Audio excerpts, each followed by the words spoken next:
atau Kalimantan. Sebenarnya Kalimantan ini dulunya milik siapa? Siapa yang menamakan Kalimantan? Kok bisa ada yang namanya Kalimantan? Sini aku spill.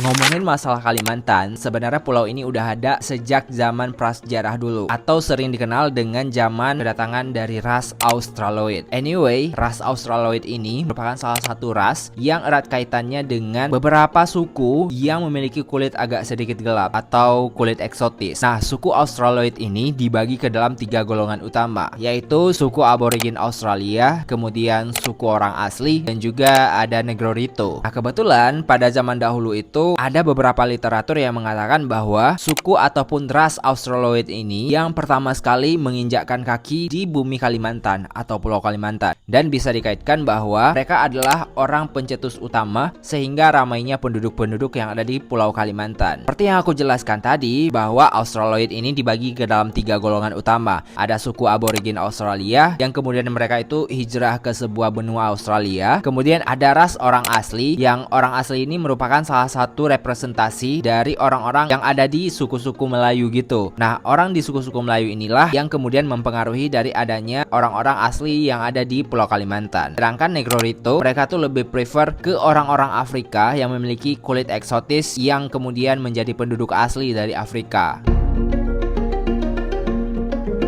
FYI, Kalimantan ini pernah menjadi bagian dari 2 kekuasaan penjajah dunia, yaitu masa penjajahan Inggris dan juga Hindia Belanda. Pada saat penjajahan Inggris, 2 wilayah dikuasai oleh kerajaan Inggris, yaitu bagian Sarawak Malaysia dan juga ada bagian dari kerajaan Brunei Darussalam. Sedangkan sebagian wilayah dari Kalimantan atau sering kita kenal dengan wilayahnya Indonesia, ini tuh dikuasai oleh pasukan Hindia Belanda. Jadi terbagi ke dalam 2 wilayah besar yang benar-benar saling bersaing dalam hal potensi sumber daya alam kala itu. Ngomongin masalah sejarah dari Kalimantan ini ternyata cukup unik, geng. Karena kenapa? Ada beberapa literatur yang mengatakan bahwa Pulau Kalimantan ini nggak lepas dari adanya pengaruh kerajaan-kerajaan di Nusantara. Salah satunya kerajaan Majapahit yang memperluas kekuasaannya sampai ke beberapa wilayah yang ada di Pulau Kalimantan. Beberapa wilayah yang sempat menjadi wilayah kekuasaan dan perluasan kerajaan Majapahit diantaranya ada Tanjung Pura, Banjarmasin, dan juga kerajaan Brunei tentunya yang ada di Pulau Kalimantan.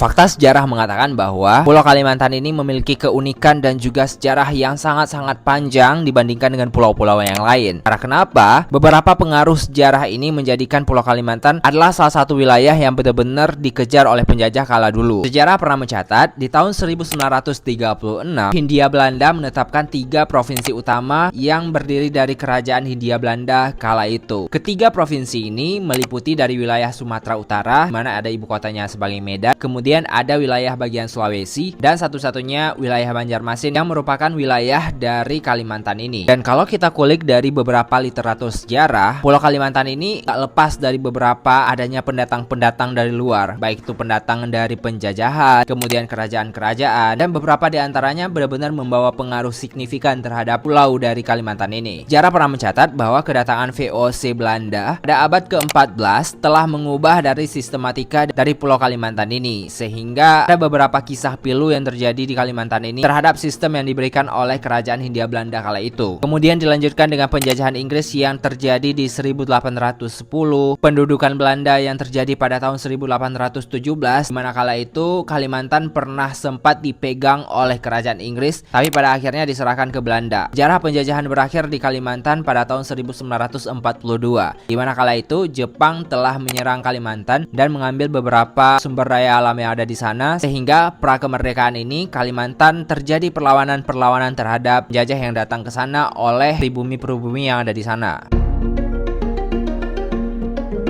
Oke, sekilas udah tahu ya tentang latar belakang dari pendirian Pulau Kalimantan ini. Nah, yang menjadi pertanyaannya, siapa sih yang menamakan Kalimantan? Kenapa bisa menjadi Pulau Kalimantan? Sebenarnya, gengs, Pulau Kalimantan ini kalau di dunia lebih dikenal dengan kata-kata Borneo. Jadi, Borneo Island atau Pulau Borneo. Kenapa disebut Pulau Borneo? Ada beberapa literatur yang mengatakan bahwa ini bersumber dari sebuah kerajaan dasar yang ada di sana, yaitu kerajaan Brunei, yang diplesetin oleh pedagang-pedagang Portugal kala itu, sehingga disebut dengan Borneo. Borneo. Selain itu, Hindia Belanda juga mengakui bahwa Kalimantan ini sebagai salah satu pulau yang bekas jajahan mereka dan disebut dengan Pulau Borneo. Asal pedagang Portugal yang menyebutkan bahwa Pulau Kalimantan adalah Pulau Borneo, ini tuh didasarkan karena memang di Kalimantan saat itu banyak sekali pohon-pohon yang berbentuk pohon Borneo atau sebutannya seperti pohon karet yang jadikan sebuah dasar untuk pembuatan parfum yang banyak sekali tumbuh di Pulau Kalimantan. Sejarah juga mencatat bahwa penamaan dari Kalimantan ini juga berasal dari kata-kata dari bahasa Sanskerta yang berarti Kalamantana atau salah satu tanah yang dijuluki dengan tanah yang sangat-sangat panas. Dan ini tuh diperkuat karena dahulu katanya pada zaman prasejarah Kalimantan ini menjadi salah satu lahan yang benar-benar tandus dan gersang. Ini juga dipengaruhi mungkin dengan sebuah kisah yang memang sempat beredar dan juga menjadi cerita turun-temurun dari masyarakat Kalimantan yang mengatakan bahwa dulu ada sepasang orang yang turun dari surga dan mereka dikaruniai anak-anak sehingga mereka membangun dari pulau yang gersang ini menjadi sebuah pulau yang memang punya potensi sampai saat ini yang dinamakan dengan Pulau Kalimantan. Setelah sekilas tentang dari asal-usul penamaan sejarah Pulau Kalimantan, kalau kalian mengetahui tentang lebih lanjut asal-muasal dari penamaan Pulau Kalimantan berdasarkan literatur yang kalian baca, coba komen di bawah dan jangan lupa untuk menekan tombol like, subscribe, dan juga komen ya.